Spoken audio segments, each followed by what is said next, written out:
we go depending on what time of year, is anywhere between 3 to 12.5 feet.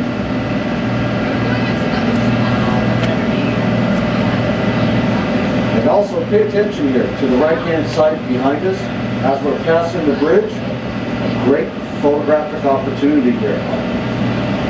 Now you see that 90-degree right-hand sweeping turn here to the right? And the condominiums, those are condominiums over there, 10 separate huge condominiums.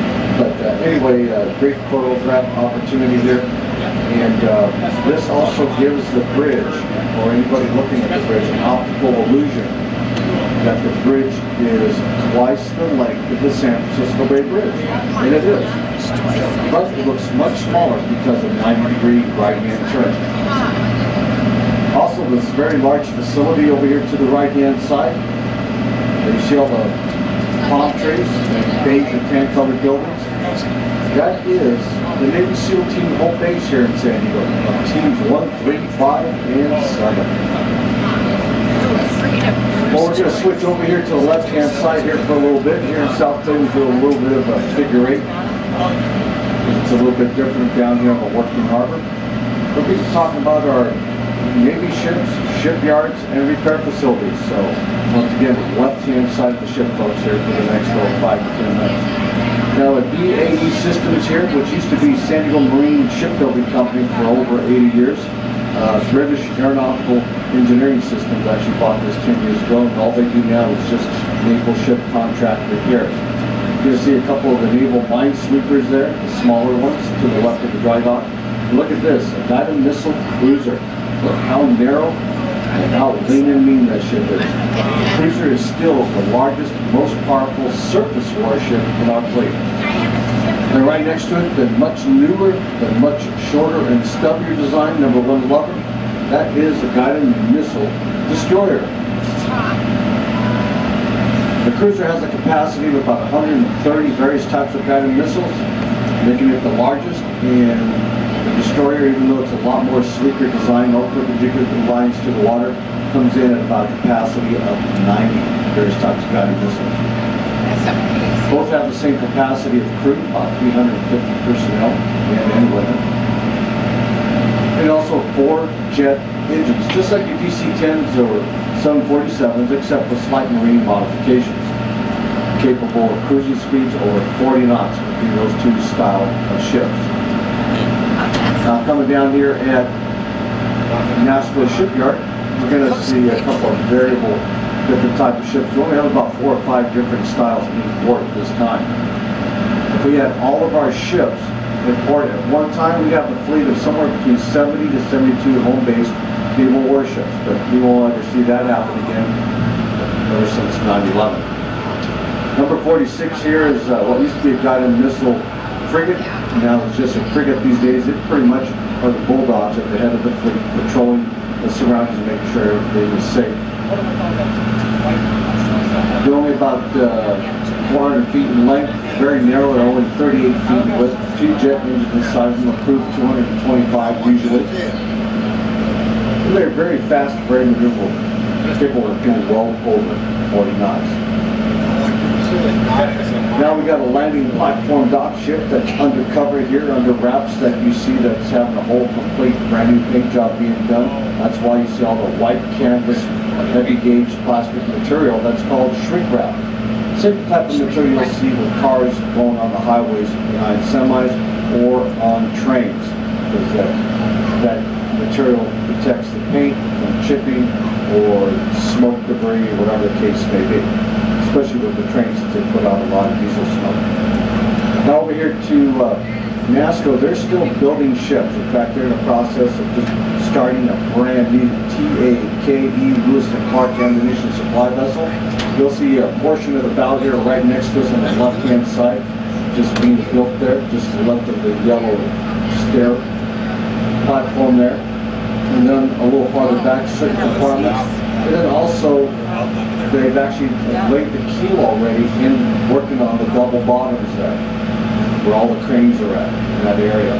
So just starting construction on a brand new TAKE Lewis & Clark ammunition supply vessel. Now if you're wondering what the end result is going to be of that particular class, well, look at number 14, the Cesar Chavez. just past number 54 here, that is the sister ship. This one was just launched just almost a month ago. From the time they lay the keel to the time that they get to the dock here, which they still need 2 to 3 more months of completion, it takes about a year and a half. I just left it out over here. We're passing up another guided missile cruiser that's being worked on as well.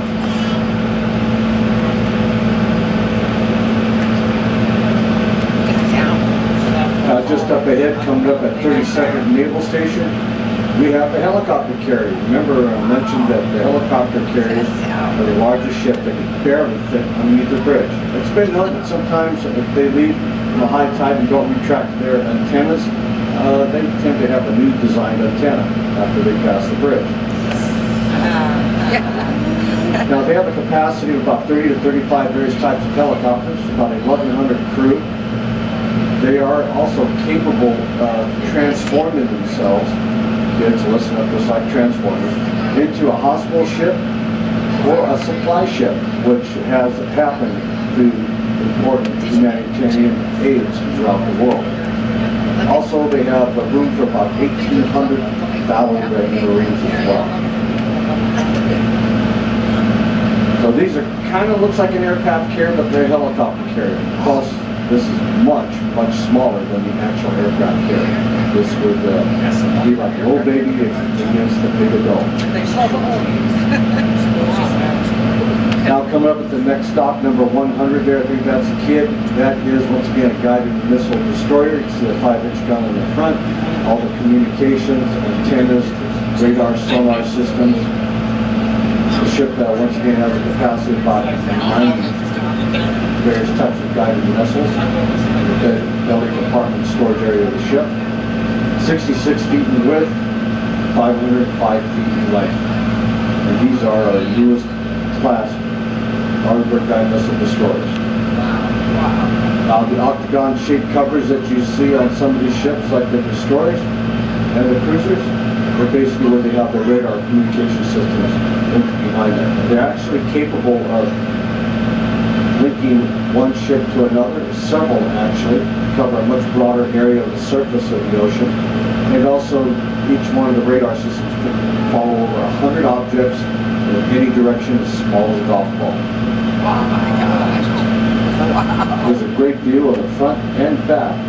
And all of the ships have a helicopter pad of different sizes, depending on the size of the ship, and hangars as well.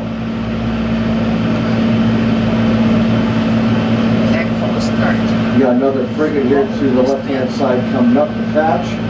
And then number 22, the big old cones up on top. You're going to start seeing these cones on a lot newer ships that are going to be coming out from here on in the future.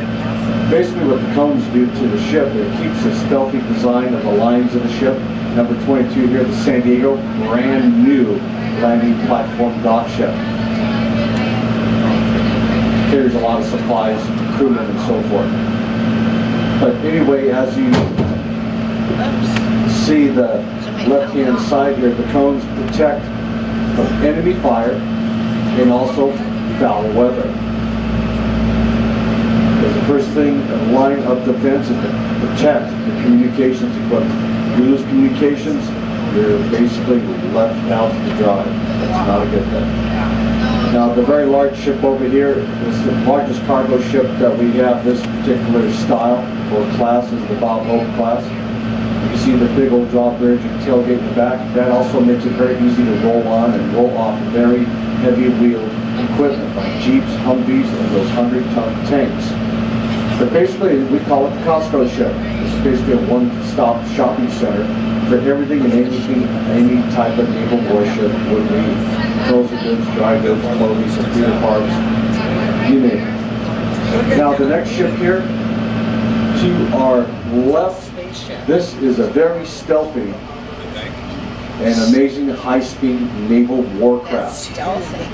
This is a tactical high-speed Navy warship. It is what they call a wave piercer design. This design has been around for about 25 years. The Navy finally has gotten into this design just in the last 6 or 7 years.